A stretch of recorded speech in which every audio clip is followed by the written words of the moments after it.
জীবনে চলার পথে আমাদেরকে বিভিন্ন বিষয়ের উপরে মতামত প্রদান করতে হয়। আমরা যখন কোনো মানুষের সাথে কথা বলবো, তখন আমাদের কথা যেমন আমরা আশা করি অন্য মানুষ খুবই মন দিয়ে শুনবে, তেমনি আমাদেরও একটা কথা মাথায় রাখতে হবে, আমরাও অন্য মানুষের কথা খুবই মন দিয়ে শুনবো এবং শ্রদ্ধার সাথে। মনে রাখবেন, আপনি যখন কোনো মানুষের কথা খুবই মন দিয়ে শ্রদ্ধার সাথে শুনবেন, তখন ওই ব্যক্তি আপনার সাথে কথা বলে অনেক বেশি ইন্টারেস্ট ফিল করবে। তখন কিন্তু উনি আর কোনো বোরিং ফিল করবে না, বরং মন থেকে শান্তির সাথে আপনার সাথে অনেক বেশি অনেক কথা শেয়ার করবে। খুবই মন দিয়ে সহনশীলতার সাথে শোনেন, তাহলে কিন্তু কি হবে, ভালো একটা ডিসিশন মেক করতে পারবেন আপনারা। সো আমি যে কথাটা মাঝে মাঝে বলি, দেখুন, লিসন কেয়ারফুলি, খুবই মনোযোগ দিয়ে শোনেন।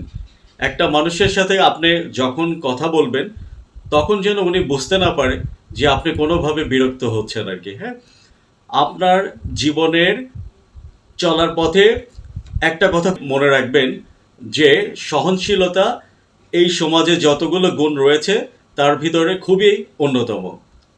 সো আপনাকে অবশ্যই মানুষের সাথে যখন কথা বলবেন, অনেক বেশি সহনশীল, ধৈর্যশীল হতে হবে, মানুষকে শ্রদ্ধা করতে হবে। আপনাদেরকে অবশ্যই মনে রাখতে হবে যে সহে সে রহে। অবশ্যই সহনশীলতার সাথে, ধৈর্যশীলতার সাথে মানুষের সাথে যখন কথা বলবেন, অপিনিয়ন আদান প্রদান করবেন, তখন খুবই ধৈর্যশীল হতে হবে, খুবই সহনশীল হতে হবে। এখন আপনাকে এটা ভাবার কোনোই অবকাশ নাই যে আপনি যেটা বলবেন সেটাই সেরা, সেটাই সবাই অ্যাকসেপ্ট করবে, এরকম ভাবার কিন্তু কোনো বিষয় আমি মনে করি না। মেজরিটি বা সংখ্যাগরিষ্ঠ মানুষের মতামতই কিন্তু গ্রহণযোগ্য। এখন সংখ্যাগরিষ্ঠ মানুষ কিংবা একটা টিমে অধিকাংশ মানুষ যে একটা বিষয়ের উপরে সবাই মত প্রকাশ করছেন, আপনি সহ দুই একজন মানুষ তাতে কি করছেন, আর্গুমেন্ট করছেন, কিংবা আপনিই যে ঠিক বলছেন সেটা মনে করছেন, এটা কিন্তু ঠিক না। সো আপনাকে অবশ্যই মনে রাখতে হবে যে সংখ্যাগরিষ্ঠের মতামতই গ্রহণযোগ্য।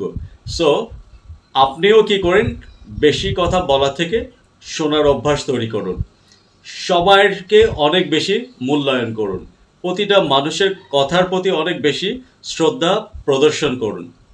তাহলেই আপনি দেখতে পারবেন যে আপনার যে নলেজটা আরও বেশি ইনক্রিজ হচ্ছে। কোনো বিষয়ে কোনো মানুষের সাথে যখনই কথা বলবেন, অনেক ধৈর্যশীলতা প্রদর্শন করেন। আপনি সব জানতা এরকম কিছু মনে করার দরকার নেই। সবার যে মতামত সেটা মন দিয়ে শোনেন। তারপরে হ্যাঁ, আপনিও ইম্পর্টেন্ট ওদের কাছে, আপনিও গুরুত্বপূর্ণ মতামত প্রকাশ করুন। হ্যাঁ, আপনি মাথায় রাখুন, যদি আপনি অন্যদেরকে শ্রদ্ধা করে আপনিও একটা সুন্দর মতামত প্রদর্শন করেন, তাহলে ওরা কিন্তু এটা অ্যাকসেপ্ট করবে। তবে হ্যাঁ, সবাইকে জোর করে না। হ্যাঁ, আপনি বুঝে শুনে এমন পারফেক্ট ওয়েতে আপনার মতামত প্রকাশ করবেন যেন এটা সবচেয়ে বেশি ভ্যালুয়েবল হয়। আপনাদেরকে অবশ্যই মনে রাখতে হবে, ভিন্ন ভিন্ন মানুষের ভিন্ন ভিন্ন অপিনিয়ন বা মতামত থাকতে পারে একটা বিষয়ের প্রতি। আপনাদেরকে অবশ্যই মেজরিটি বা সংখ্যাগরিষ্ঠ মানুষ যে বিষয়ে মতামত দিচ্ছে সেটা মাথায় রাখুন। তাহলে অবশ্যই দেখবেন যে আপনার নলেজও অনেক বাড়ছে, আপনি অনেকের কাছ থেকে অনেক কিছু শিখতে পারবেন। একটু ধৈর্যশীল হন, সহনশীল হন, অবশ্যই আপনি কি করতে পারবেন, যে লাইফে সফল হতে পারবেন। সো আমি আপনাদের সবাইকে রিকোয়েস্ট করব, আবারও বলবো, যে সহে সে রহে।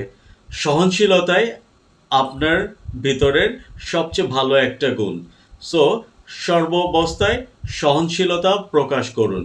হ্যাঁ, কোনো একটা বিষয়ে সিন ক্রিয়েট করার দরকার নেই। হ্যাঁ, সবসময় এক্সাইটমেন্ট এগুলো প্রদর্শন করার দরকার নেই। খুবই ধৈর্যশীল হন, অনেক বেশি ধৈর্যশীল হন, দেখবেন জয়টা কিন্তু আপনারই হবে। Thank you.